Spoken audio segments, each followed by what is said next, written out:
Olá para você e para todos os seguidores aqui do meu canal. Estamos aqui mais uma vez para falarmos sobre a anatomia do rim.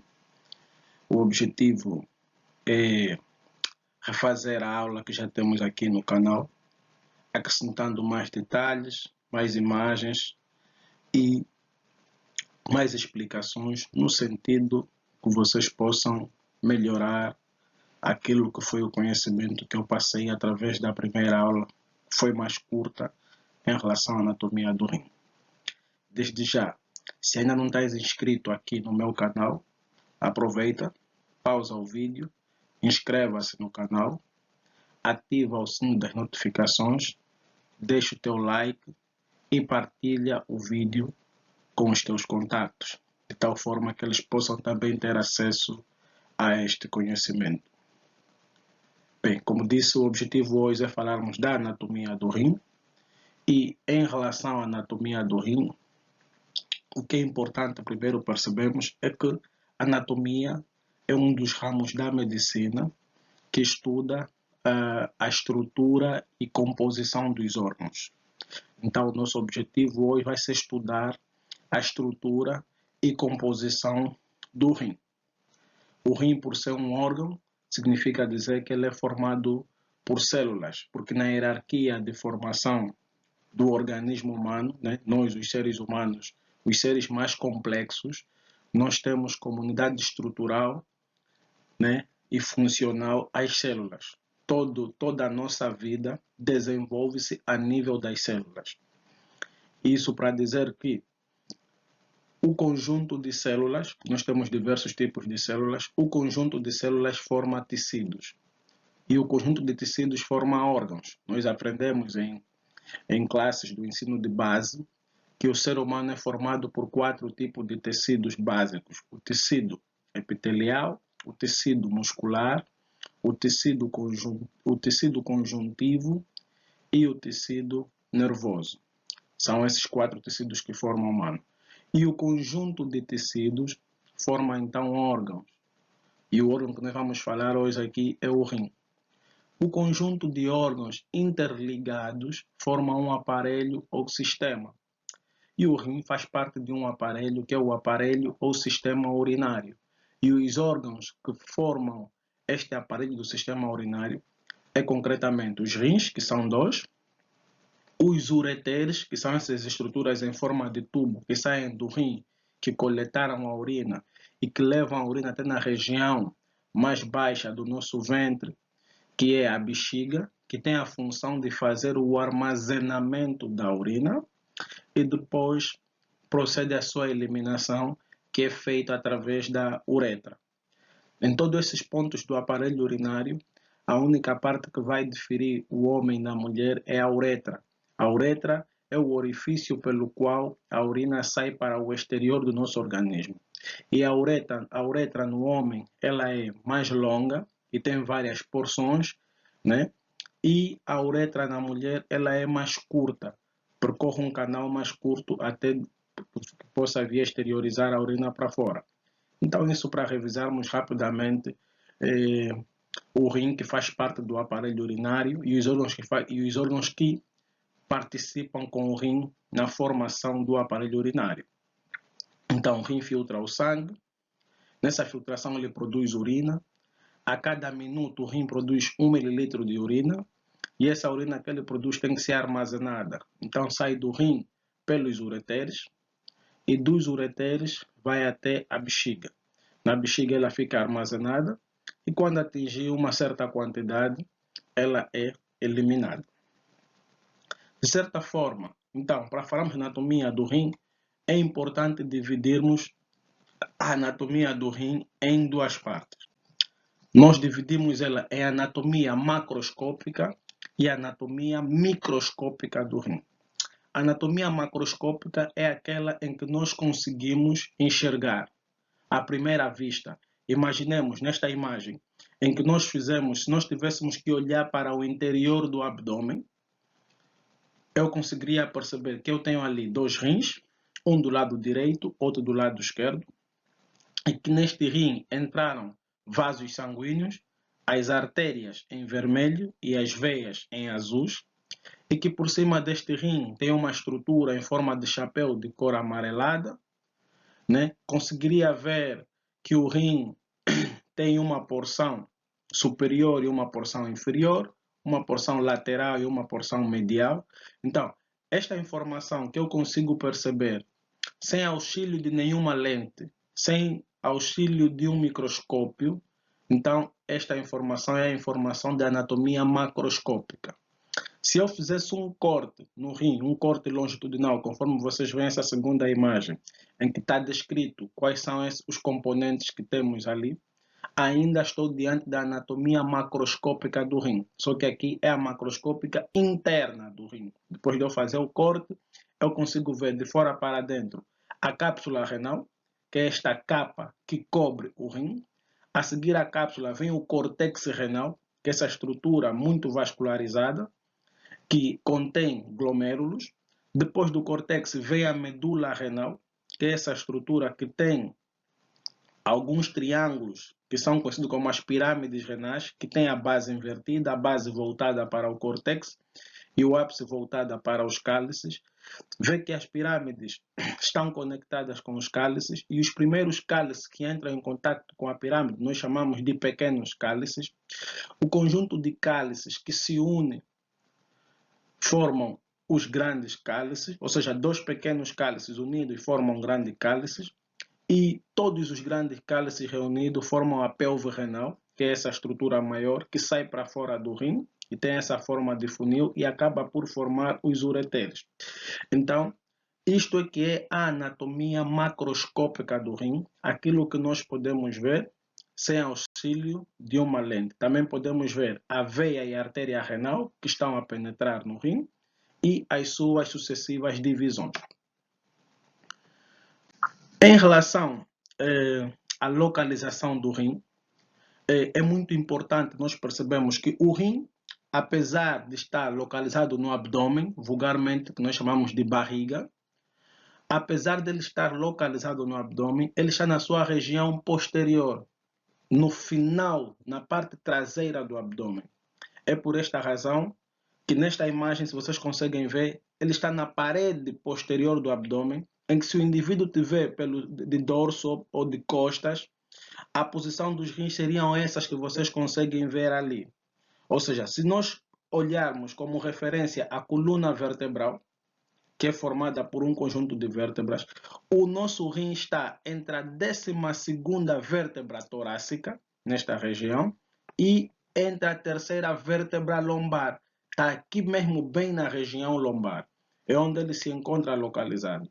É por essa razão que em caso de presença de algum cálculo ou pedra no rim, ou mesmo em casos de infecção urinária, caso de pielonefrites, você sente dor na região lombar, porque é devido à localização do rim. Por que uma pessoa com infecção urinária tem dor na coluna? É devido à localização do rim. Se olharmos por onde ele está localizado, a nível da coluna lombar, então é por esta razão que a sua dor manifesta muito mais nesta região do que no outro lugar.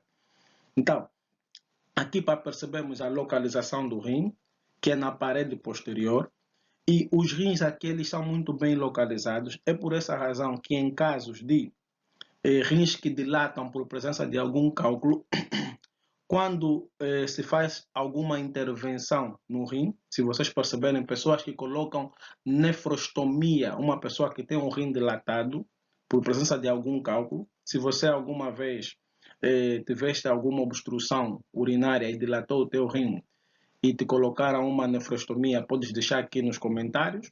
E para saber, se quiseres saber de quanto em quanto tempo podes fazer a substituição, eu estarei disponível para conversar sobre isso. Então, as nefrostomias, se vocês perceberem um doente com nefrostomia, coloca ela nas costas, no dorso. Por que coloca ela aqui no dorso? Porque os rins estão bem patentes ou bem avizinhados com a parede posterior do dorso. É muito mais fácil chegar até ao rim por essa região dorsal. Por isso é que as nefrostomias colocam-se aqui na região posterior. Mesmo alguns outros procedimentos cirúrgicos é muito mais fácil abordar o rim pela região posterior. Então, isso para dizer onde é que o rim está localizado e dizer ainda que o rim é coberto por uma camada de gordura, né? E esta camada de gordura é conhecida como coxim ou gordura perirenal, que a sua finalidade não é mais do que a proteção mecânica em caso de traumatismos, de acidentes e outros do rim. E que se você faz um raio-x do abdômen, essa gordura é que é responsável pela formação da silhueta cardíaca, desculpa, da silhueta renal, num exame de raio-x. Bem, ali nós acabamos por ver o rim pela região posterior, pelo dorso. Mas conforme eu disse, o rim é um órgão que se localiza no abdômen, na barriga. Mas agora, por que ele é melhor visto lá? Por quê? Porque ele está mais próximo da parte dorsal das costas. Na posição anterior, se nós tivermos que olhar o rim pela posição anterior, o rim ele relaciona-se com muitos órgãos. Mas o primeiro passo que vocês precisam perceber, porque que o rim está lá por trás, é que o nosso abdômen ele é dividido em duas partes. Existe uma membrana, apesar do abdômen ser uma cavidade, existe uma membrana que divide o abdômen em duas partes, ou que faz uma separação dos órgãos do abdômen. Alguns órgãos estão na parte de trás do abdômen e outros que estão na parte de frente do abdômen. Essa membrana que coloca alguns órgãos por trás e outros na frente, nós chamamos de peritoneu ou membrana peritoneal. E essa camada que está aqui, que vocês conseguem ver ali, essa camada meio que transparente, é como se fosse alguma estrutura gelatinosa que vocês conseguem ver ali. Essa é uma membrana muito importante nos pacientes que iniciam diálise, porque pode funcionar como um dos filtros e uma forma de tratamento, além da hemodiálise, quando vocês ouvem falar diálise peritoneal. É essa membrana que é usada como filtro para que os doentes possam também ter uma outra opção de tratamento da doença renal. Então, o objetivo aqui é falarmos do peritoneu. Se vocês perceberem, o rim está lá atrás dessa membrana que a seta está a indicar. Ou seja, é como se nós tivéssemos uma cavidade oca e primeiro colocou-se alguns órgãos e depois de se colocar esses órgãos, colocou-se uma membrana que deixou esses órgãos por trás da membrana e depois por cima da membrana vão surgir outros órgãos. Então, todos os órgãos que ficarem por detrás desta membrana, que é o peritoneu, nós chamamos de órgãos retroperitoneais. É por essa razão que você pode ouvir é retroperitoneal. Retroperitoneal é porque está por detrás do peritoneu, que é essa membrana que dividiu o rim em duas partes. Depois vais ter órgãos que estarão anteriores ao peritoneu. Se tu perceberes, por trás do peritoneu não está só o rim. Está lá o rim, mas também tem o pâncreas, também tem uma parte do duodeno, também que está lá por detrás do peritoneu. E depois vais ter órgãos que vão estar por frente do peritoneu. Por exemplo, o cólon transverso, que é o intestino grosso na sua porção transversa, o estômago, entre outros órgãos. Então, aqui para dizer que por termos dois rins, um do lado direito e um do lado esquerdo, esses rins têm órgãos vizinhos. E os vizinhos do rim do lado direito não são os mesmos vizinhos do rim no lado esquerdo. Vizinho no rim do lado esquerdo, direito. Primeiro, perceber que o rim direito ele se encontra numa posição mais baixa em relação ao rim esquerdo. Isso por quê? Porque um dos vizinhos do rim à direita é o fígado, que está mesmo bem por detrás da seta. E o fígado, por ser esse órgão maciço, grande e pesado, ele empurra o rim para baixo, empurra mais um bocado o rim para baixo. Como no lado esquerdo tu não tens alguém a pressionar o rim assim para baixo, então, o rim esquerdo ele está numa posição mais alta, ou seja, quando nós falamos que o rim está entre a 11ª e 12ª vértebra torácica, quer dizer que quem chega até quase a 11ª é o rim esquerdo, já o rim direito fica mais entre a 12ª. E quando nós dissemos que embaixo eles chegam até a 2ª vértebra e 3ª vértebra lombar, Quer dizer que o rim direito é que pode chegar até a terceira vértebra lombar e o esquerdo, como está mais para cima, chega até somente a segunda vértebra lombar. Então, só para clarear esse lado, por que o rim direito está mais baixo em relação ao esquerdo? São esses aspectos. Então, do lado direito, o rim direito, ele relaciona-se, ou ele é vizinho do fígado, do duodeno e do intestino ascendente, ou cólon ascendente. Isso na sua posição anterior e à direita.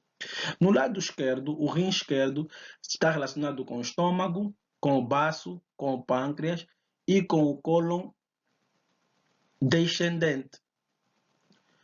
Já na sua porção inferior, para os dois rins, eles estão relacionados, são vizinhos do músculo quadrado lombar, porque na parte inferior temos dois músculos e nesta região esta relação existe para os dois rins. Então, em relação à anatomia macroscópica, que já acabamos de falar, se nós olharmos aqui para essa imagem, conseguimos ver que os rins são dois órgãos, são órgãos pares, algumas vezes descrito como o tamanho do punho cerrado de um adulto. E se olharmos bem para essa imagem, vamos ver que ele não é uma estrutura lisa em si, ou linear. O rim é uma estrutura irregular, lobada. Vocês veem que tem essas ondulações, nós chamamos essas ondulações de lobos do rim. E algumas literaturas descrevem que o rim tem até cerca de 18 lobos. Se vocês perceberem também, nesta imagem, é possível ver que o rim tem dois polos, o polo superior e o polo inferior, conforme eu demonstro aqui. Polo superior e polo inferior. Se vocês verem, o polo inferior do rim, para os dois rins, do direito e esquerdo, é livre. Não tem nada logo abaixo deste polo. Mas o polo superior, ele está ocupado pela glândula suprarrenal. Essa estrutura em forma de chapéu que você vê agora aqui. Esta é a glândula suprarrenal de cor amarela, de formação triangular, repousa por cima do rim, tem relação com o rim porque ela produz mineralocorticoides, principalmente a aldosterona, e o rim ativa um sistema de controle da pressão arterial ou para elevação da pressão arterial, que é o sistema renina-angiotensina-aldosterona. A aldosterona é um mineralocorticoide produzido a nível da glândula suprarrenal e que tem este papel.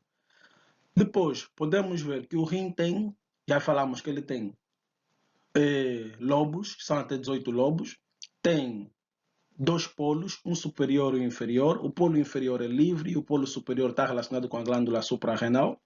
Em seguida, ele tem dois bordos, um lateral, que é este que vocês veem, esse bordo é convexo, não tem nada de realce, não está relacionado com nada, e depois temos o bordo medial. O bordo medial, este que vem agora ali a ser descrito pela seta, este bordo é côncavo e no seu centro, se vocês perceberem agora na imagem, tem um orifício. Esse orifício está aí circulado. Neste orifício é chamado de hilo renal. Então, no hilo renal, que é essa região medial, que está na região medial, é onde penetram vasos sanguíneos, nomeadamente artéria renal, veia renal, nervos e também onde sai a pelve renal que continua com os ureteres. Então, é uma região importante por entrada e saída de várias estruturas importantes a nível do rim. Depois importa aqui vos falar de dois aspectos. Se vocês verem agora essas duas setas que surgiram ali, né, mostram duas veias. E o que importa aqui é o local de inserção dessas duas veias. Quem são essas duas veias? Essas são as veias do cordão espermático. Como sabemos, as veias têm a função de recolher o sangue da periferia e levar até a circulação central para que ela possa chegar no coração. Então, as veias do cordão espermático acabam por drenar o sangue do testículo. E vocês têm que ver que aqui nós temos o rim direito, que é o mais baixo, e o rim esquerdo. Se perceberem, a veia do cordão espermático direito, ela sai de lá debaixo do testículo e vem e penetra diretamente na veia cava inferior. Ou seja, ela tira o sangue do testículo e entrega diretamente na veia cava inferior. E vocês perceberem, em relação à veia espermática, em veia do cordão espermático esquerdo, a veia direita percorreu menos distância e entrou na veia cava inferior, formando um ângulo agudo. Ou seja, ela consegue drenar rapidamente o sangue do testículo e entrega diretamente na grande circulação na veia cava inferior. Mas se vocês perceberem, no lado esquerdo, a veia do cordão espermático percorre uma distância maior e entrega o sangue na veia renal esquerda. E por entregar o sangue na veia renal esquerda, ela entrega em um ângulo reto de 90 graus. Ou seja, não coloca o sangue diretamente na cava inferior e também percorre uma maior distância e faz no ângulo reto. Isso faz com que qualquer tipo de obstrução, seja a nível da veia cava, seja a nível da veia renal, o sangue vai ter congestão ou vai ter uma drenagem insuficiente com muita facilidade. E se você tem drenagem insuficiente nas veias do cordão espermático, mais sangue ficam a nível do testículo e tu vais ter então um quadro que nós chamamos de varicocele. Varicocele que é a dilatação das veias a nível do testículo. Você sente como se tivesse uma massa a mais a nível do testículo. Como é sangue que fica a nível do testículo, o sangue, nós sabemos que os seres vivos, os seres humanos, né, são seres homeotérmicos. Eles conservam a sua temperatura. A temperatura do ser humano é constante, mas não é em todas as partes que nós temos o mesmo valor de temperatura corporal.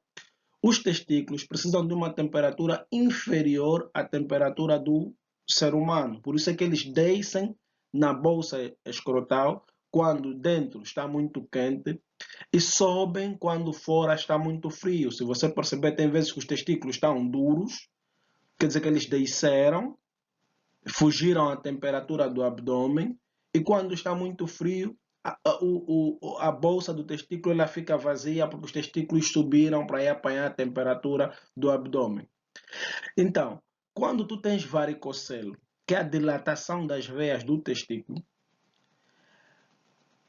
o testículo fica submetido a altas temperaturas e isso pode afetar a produção dos espermatozoides. É a razão do porquê que a varicocele é uma das causas de infertilidade no homem. Se tu palpas o teu testículo e sentes que tem alguma massa a mais, é essencial que tu procures um médico, de preferência um urologista, para que possas ser avaliado se não tens ali uma massa, né, que pode ser alguma varicocele. Mas a ideia aqui é dizer por que a varicocele é mais frequente no lado esquerdo.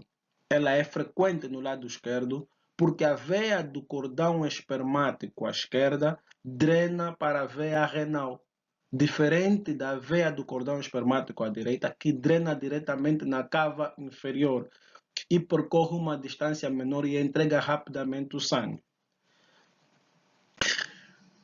Agora, em relação à anatomia interna do rim, nós já dissemos que o rim, de fora para dentro, ele tem uma cápsula, que é a capa que cobre o rim. Essa estrutura que vocês veem ali, mais ou menos a castanho, é a capa que cobre o rim, chamamos de cápsula renal. A seguir a cápsula, vem então o córtex.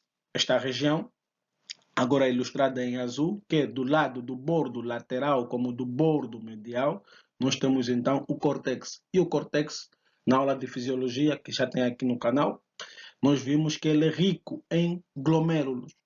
Se de rico em glomérulos, ele tem grande quantidade de vasos sanguíneos, porque glomérulos são capilares glomerulares, por isso é que na ecografia o córtex aparece escuro, hipoecogênico, porque ele tem líquido, que esse líquido é o sangue.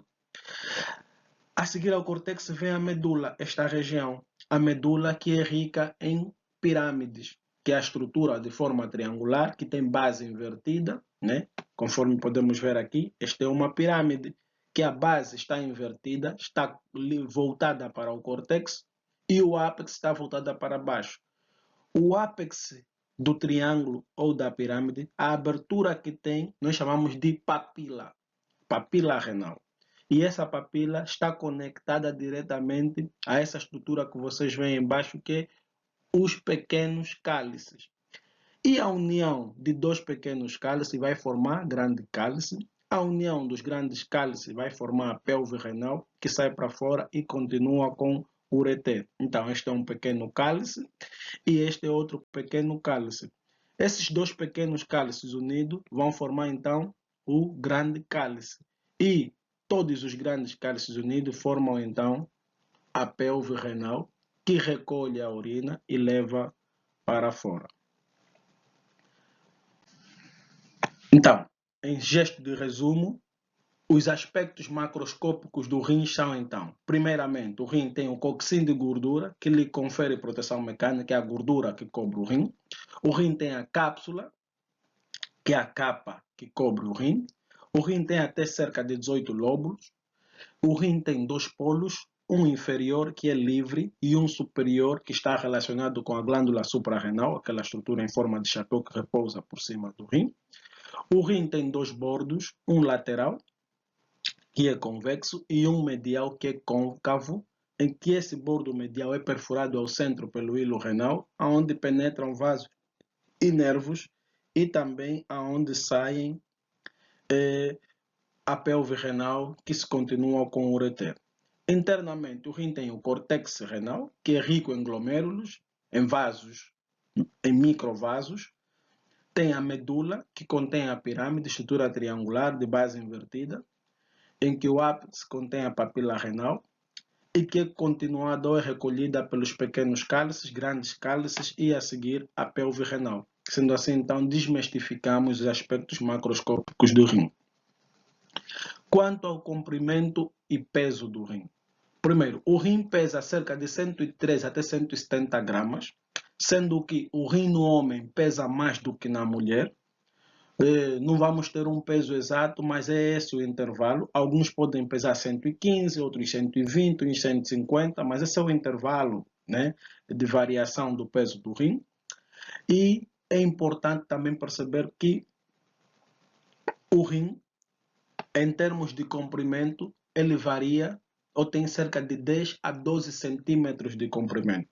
Isso é muito importante, por quê? Porque quando se pede uma ecografia do rim, muitas das vezes no relatório vem escrito rins normodimensionados ou rins de tamanho normal. Mas muitas das vezes nós não sabemos o que é o tamanho normal. Está descrito rins de tamanho normal, mas qual é o tamanho normal? Então aqui temos, o rim tem comprimento, tem largura e tem espessura.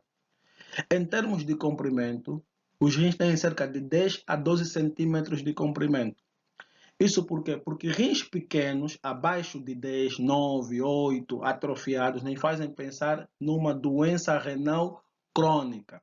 Que o indivíduo que tem esse rim de tamanhos pequenos tem uma doença prolongada, que faz com que o rim fique atrofiado. Agora, rins superior a 12, rins de 14, 15 centímetros, temos que saber por que esse rim está aumentado. Tem alguma obstrução, algum cálculo que está a obstruir a passagem da urina e fez com que o rim ficasse dilatado? Tem alguma massa tumoral a nível desse rim? Porque em condições normais, os rins não são palpáveis. Num exame físico do abdômen, não se consegue palpar o rim com facilidade. Por quê? Conforme dissemos lá, os rins são órgãos retroperitoneais.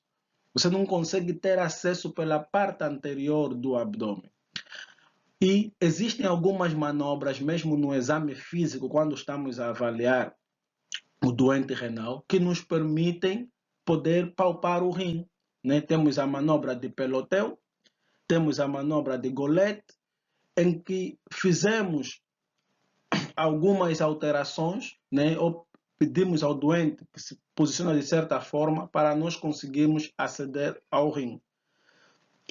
Então, quando no exame físico, sem você ter que fazer essas manobras, tu palpas o abdômen e você consegue palpar o rim, então saiba que tens alguma coisa ali que precisas de pelo menos um exame de imagem, desde um raio-x, ecografia até uma tomografia, para perceber que tipo de lesão é que tu tens a nível deste rim. Porque o rim em condições normais não é palpável. porque ele é um órgão retroperitoneal, está lá no fundo do abdômen.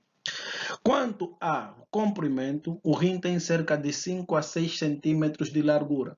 Então, se a ecografia tu perceberes que essa largura aumentou para 8, 9, tem que se perceber por que ele está aumentado.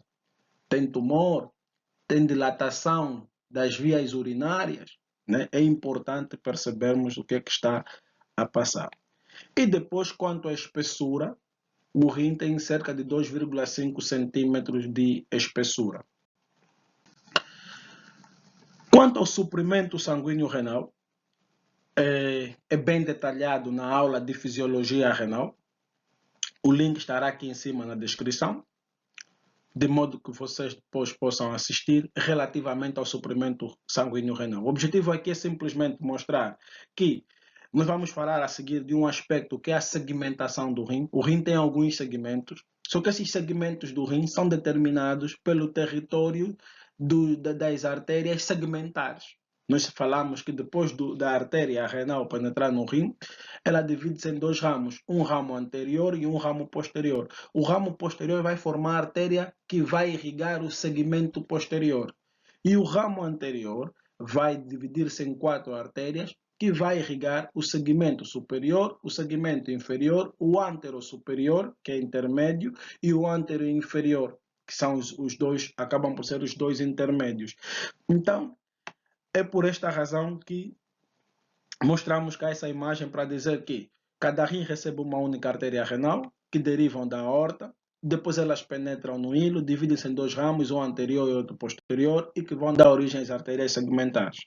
E aqui podemos ver, esses são então os segmentos do rim, que na verdade eles são estruturas imaginárias. Não é que realmente quando você abrir o rim, você vai ver que está assim, tem esta coloração que nós apresentamos aqui. Não. Os vasos sanguíneos, ao penetrarem no hilo renal, eles vão distribuir-se por algumas regiões. E essas regiões, convencionalmente, foram definidas como segmentos do rim. Então, o ramo anterior que vai na porção superior, nós chamamos de segmento superior. Está em coloração amarela. O ramo que vai para a porção inferior, nós chamamos de segmento inferior. Depois, tem outra, anterior superior e anterior inferior, que na verdade são os intermédios que estão entre os superiores e inferiores. E o ramo que foi na região posterior irriga esta região cá. Então, se vocês perceberem, nós temos a face esquerda anterior e a face esquerda posterior, para podermos perceber quais são os segmentos ou as regiões de segmentação do rim.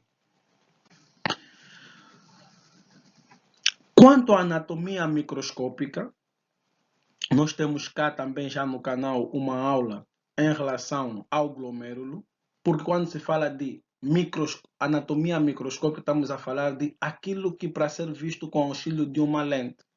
Então, o que o rim tem como estrutura minúscula? É o nefrônio. Então, vou deixar o link cá em cima sobre a aula do glomérulo. Ainda não temos uma aula de sistema de túbulos por completo, mas eu poderei deixar ou produzir brevemente, onde vamos falar do funcionamento dos túbulos, local de atuação dos diuréticos, né, os diuréticos de alça, a furosemida, quando dá furosemida, que doente precisa fazer, qual é o que faz, qual é o que não faz. Mas, em princípio, para dizer que a anatomia microscópica do rim, o órgão minúsculo do rim é conhecido como nefrônio. E esse nefrônio está dividido em duas partes. Está dividido em glomérulo e túbulo renal ou túbulo unífero, que é o sistema de túbulos. Sobre o glomérulo, temos uma aula já aqui no canal. O link estará aqui em cima na descrição. E sobre o sistema de túbulos também farei uma aula. Glomérulo, conjunto de capilares, envolvido por uma cápsula, que é conhecido como a cápsula de Bowman. Junto à cápsula de Bowman, conjunto de capilares unidos, nós chamamos de glomérulo de Malpighi, né? Ou chamamos de corpúsculo renal. E o sistema de túbulos, que tem a função de fazer a concentração da urina. Aqui, mais uma vez, para mostrar como é que está formado né? Os glomérulos, que têm a função de fazer a filtração, o nefrônio, desculpa, que tem a função de fazer a filtração, envolvido por uma cápsula, que é a cápsula de Bowman, e que se continua com o sistema de túbulos. Nos sistemas de túbulos, nós temos 5 porções que poderemos falar já adiante. Quanto ao glomérulo, ele é uma estrutura composta por capilares. Esses capilares estão envolvidos por uma fina cápsula de parede dupla que é chamada cápsula de Bowman, que junto formam então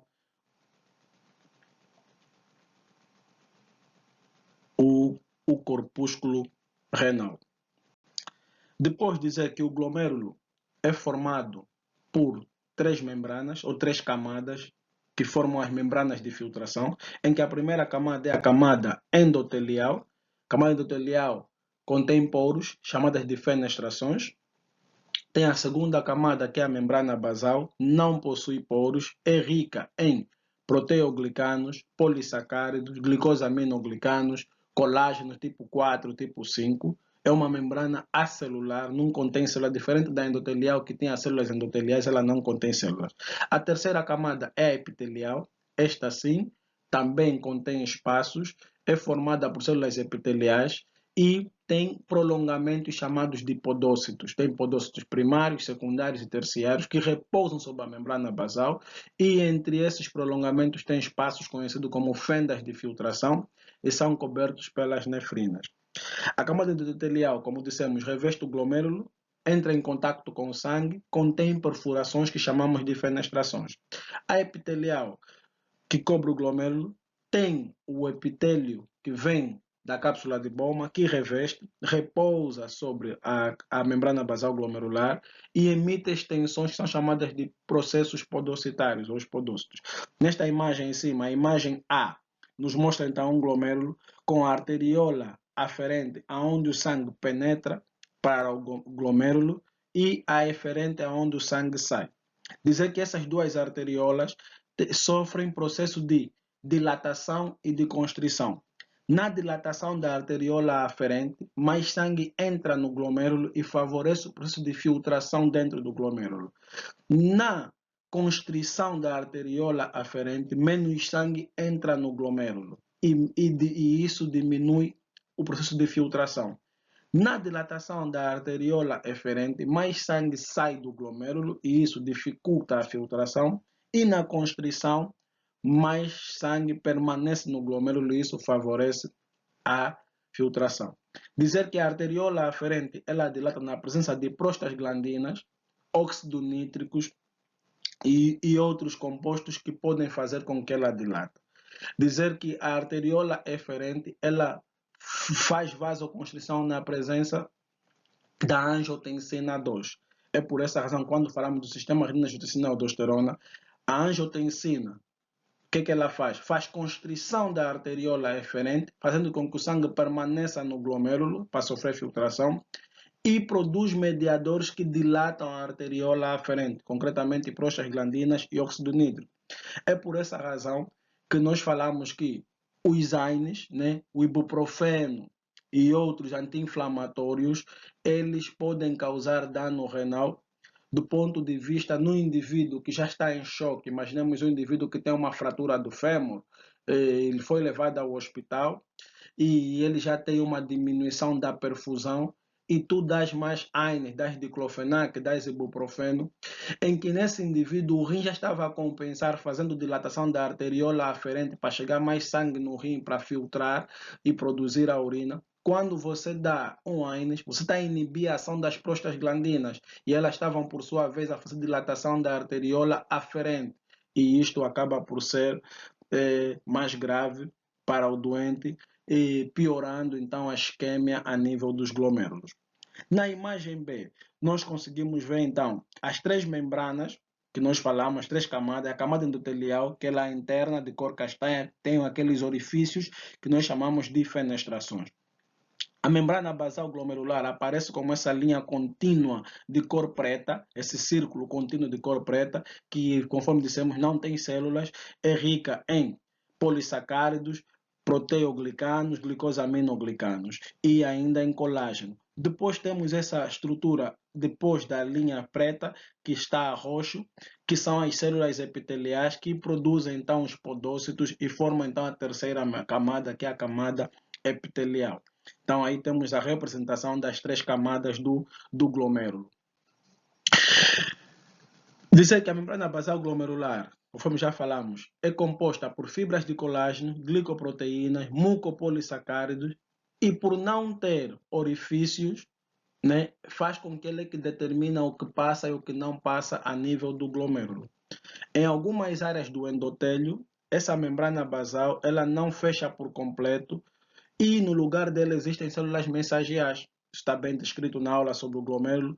E esses, por sua vez, produzem uma substância semelhante com o componente da membrana basal, mas nós chamamos elas de mensagens, que também é alvo de alguns anticorpos que causam alteração a nível da permeabilidade.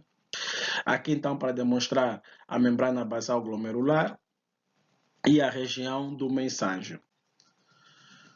Ok, quanto aos componentes do túbulo renal. Nesta imagem, o objetivo é vos mostrar quem são os componentes do túbulo renal. O túbulo renal tem esse que está em preto, nós chamamos de túbulo proximal, túbulo contorcido proximal.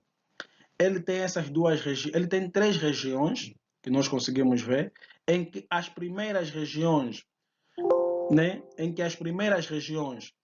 são essas duas curvas, nós chamamos de S1 e S2, são partes convolutas. Ele tem partes convolutas, que são essas duas curvas, e depois tem a parte reta, pars reta, que é a S3. Se vocês perceberem, no túbulo proximal é onde se faz reabsorção de 65% de tudo que foi filtrado no glomérulo. Ou seja, tudo que nós consumimos chega no glomérulo e sofre filtração.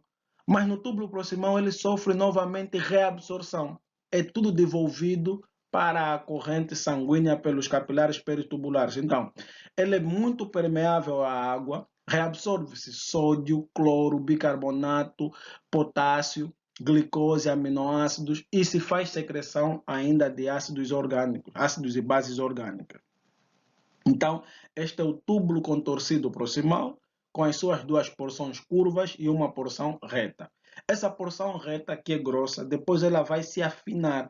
No momento em que ela se afina, ela vai dar origem à alça de Henle, que é essa estrutura em forma de U.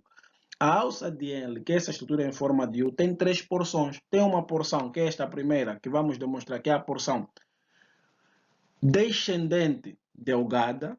Depois tem esta a seguir, que é ascendente delgada. E depois tem a terceira porção, que é ascendente espessa da alça de Henle. A primeira porção, que é a descendente delgada, é permeável à água. Nesta porção faz-se muita reabsorção da água. A segunda porção, que é a ascendente delgada, já não é permeável à água, ela é impermeável à água, mas é permeável a íons.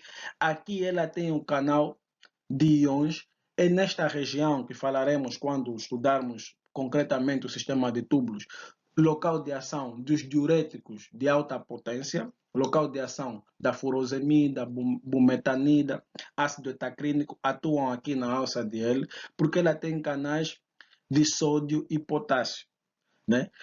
Depois disso, nós temos então, em seguida, o túbulo distal. Se perceberem, o túbulo distal passa sempre junto a esta região do glomérulo, entre as arteriolas aferentes e eferentes. E existe uma razão de ser, é que no túbulo proximal existe uma região conhecida como um sensor que é chamado de mácula densa. Ela funciona como um sensor para sódio, em que quando chega pouco sódio nesta região, o rio interpreta que está a filtrar pouco. E se a filtração é pouca, ele entende que a pressão arterial está baixa e aumenta a pressão com o objetivo de que chegue aqui mais sódio nesta região. Por sua vez, do lado das arteriolas aferentes, a região que está em contato próximo do túbulo distal e, nomeadamente, da mácula densa, tem um tipo de células que sofrem modificações, e essas células são chamadas de células justaglomerulares, e elas participam na produção da renina, fazendo parte então do sistema renina-angiotensina-aldosterona, que falaremos com mais detalhes quando avaliarmos a função tubular. Então, vimos então o túbulo proximal a preto, a alça de ela em forma de U, agora o túbulo distal que passa junto às arteriolas aferentes e eferentes. Depois temos então aqui o túbulo distal, né? O túbulo distal. Aqui, quando falamos do túbulo distal, conseguimos ver que é a porção final, mas que ele está conectado, né? Que ele está conectado ao tubo, aqui é o duto distal, né? Que está conectado ao túbulo distal por intermédio do túbulo conector, que essa estrutura em forma de uma âncora, né? Que vemos ali, conecta o túbulo contorcido distal ao duto distal. É feito pelo túbulo conector. Nesta região se faz reabsorção de sódio, cloro, mas não se reabsorve água. E o duto distal, que é essa parte final, também aqui esse tubo não é permeável à água. Mas se vocês verem, tem esses dois orifícios, nós chamamos esses orifícios de canais de aquaporinas. É lugar de ação da vasopressina, ou também chamado de hormônio antidiurético. Na presença da vasopressina, o duto distal se torna permeável à água. Ele abre canais. É por essa razão que ele é chamado de hormônio antidiurético. Quando ele percebe que o rim está a perder muita água, por alguma razão qualquer, então esse hormônio vem e ativa esses canais de V1 e V2 e impede que se perde água por essa região. Por isso é que ele é chamado de hormônio antidiurético. Ele retém cada vez mais água. Então, aqui, para mostrarmos os tipos de células que tem em cada porção do túbulo. No túbulo proximal, as células são ricas em vilosidades, né? Nós chamamos essas células de... elas têm grande capacidade de reabsorção. Vocês viram que ela reabsorve 65% de tudo que chega a nível do glomérulo é reabsorvido. Por quê? Porque ela tem essas microvilosidades ali internas que facilitam esse processo de reabsorção. Aqui existem dois tipos de células, ela tem duas membranas, tem uma membrana basolateral e uma membrana basobasal.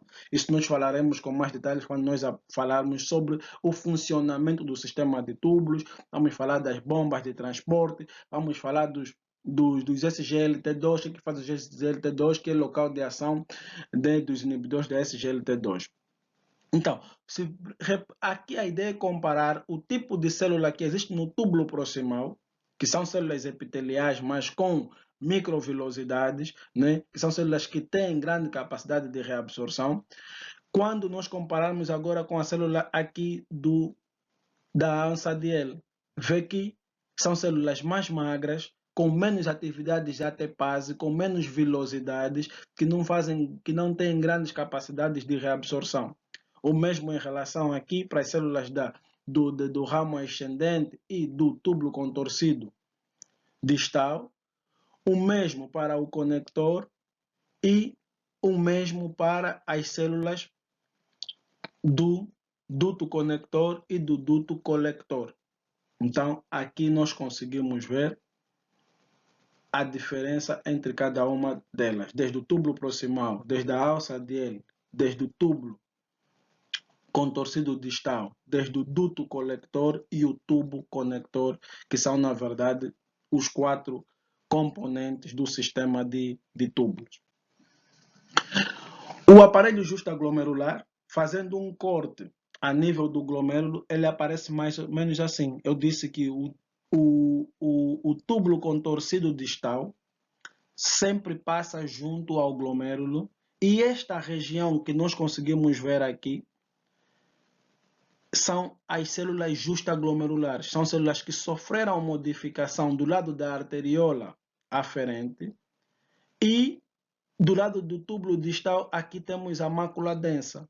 Então, estas regiões, elas estão intercomunicadas. Se na mácula densa chegar pouco sódio, a mácula densa informa as células justaglomerulares, olha, está a chegar pouco sódio, está-se a filtrar pouco. Então, as células justaglomerulares, o que vão fazer? Vão produzir renina. A renina, por sua vez, na corrente sanguínea, transforma o angiotensinogênio em angiotensina.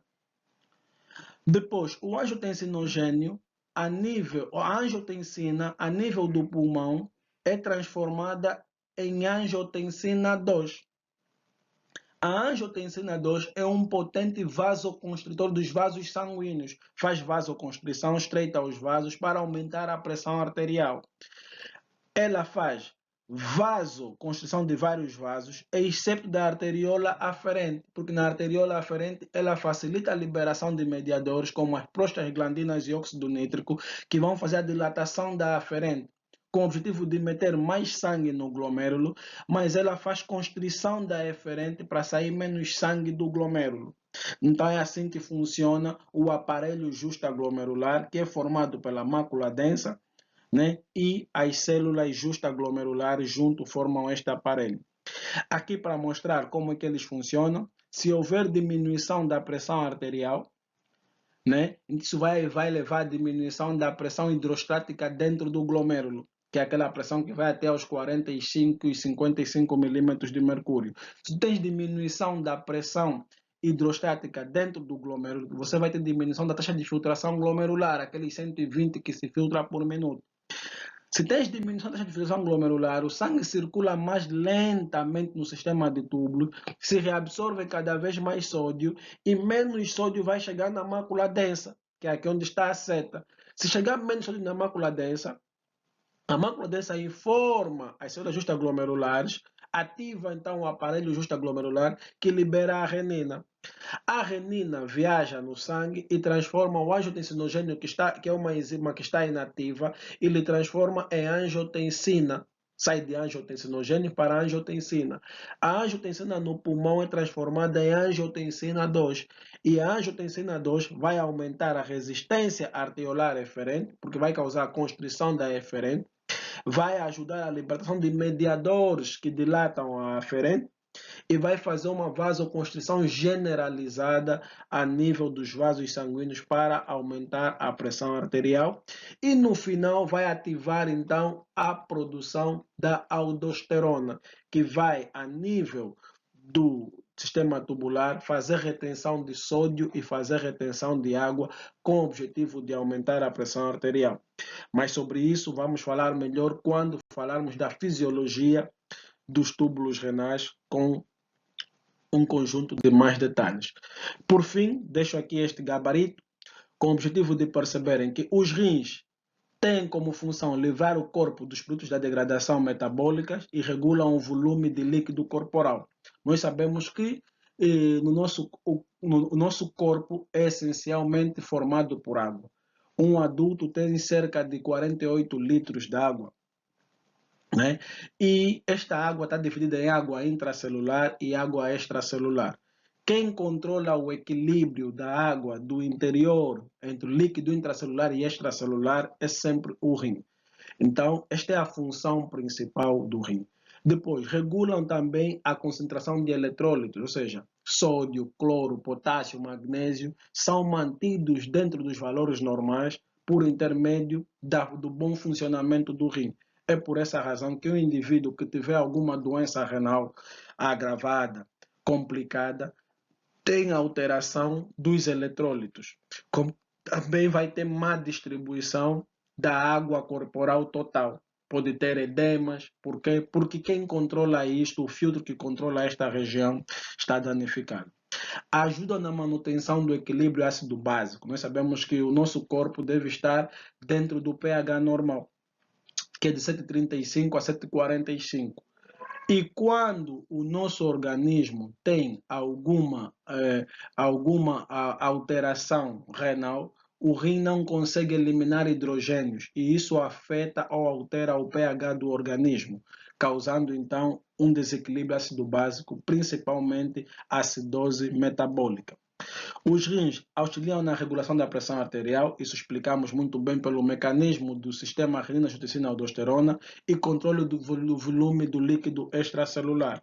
Regulam a produção de eritrócito através da eritropoetina. Nós sabemos que o sangue é produzido na medula óssea, mas para que haja a produção de sangue é necessário que haja um hormônio que se chama eritropoetina. Esse hormônio é produzido no rim em 90% e cerca de 10 a 5% a nível do fígado. Por isso é que um dos primeiros sintomas de um doente com doença renal é a anemia. Por quê? Porque se o rim está a falhar, ele deixa de produzir eritropoetina e há menos estímulos a nível da medula óssea para a produção de sangue. E esse doente começa a complicar com anemia. Depois, os rins também ajudam no metabolismo do cálcio por ativação da vitamina D. Doentes com doença renal têm distúrbio no metabolismo de cálcio e de vitamina D. Primeiro, por quê? Porque apesar de que a vitamina D, nós apanhamos ela por exposição solar, mas acontece que essa vitamina D, ainda que nós vamos nos expor ao sol, é necessário que ela seja ativada. E quem ativa a vitamina D no nosso organismo é o rim. Então, se tu vai se expor ao sol, mas, por sua vez, essa vitamina D não for ativada ou o rim não tiver em condições, não vai ocorrer a ativação da vitamina D. E a vitamina D funciona como um ímã que atrai o cálcio que nós consumimos na dieta. Depois de você consumir leite e outros derivados de leite, o cálcio é atraído pela vitamina D. É como se fosse um ímã. Se tu não tens vitamina D porque o rim está danificado, então todo o cálcio que você consumir, ele vai ser eliminado pelas fezes. Mas o corpo precisa de cálcio para fazer a contração muscular, contração cardíaca e outros aspectos. Não tendo cálcio a ser absorvido, onde é que ele vai? Ele vai ativar os osteoclastos, que vão a nível dos ossos, vão fazer reabsorção óssea, tiram o cálcio da corrente dos ossos e colocam na corrente sanguínea para que haja funcionamento normal do organismo. Só que esse processo enfraquece os ossos e esses indivíduos ficam sujeitos a fraturas. Por isso é que doentes renais têm problemas ósseos, têm remodelação óssea, têm osteodistrofia renal. Por quê? Porque eles têm esse metabolismo alterado. Por sua vez, esse cálcio que é colocado na corrente sanguínea, como o rim não consegue eliminar fósforo, porque ele está danificado, esse cálcio se liga ao fósforo e forma um complexo fosfocálcio que acaba por consumir cada vez mais o cálcio que foi absorvido da corrente que foi retirado dos ossos. E isso vai levar então à osteodistrofia renal. É por essa razão que nós temos que dar aos nossos pacientes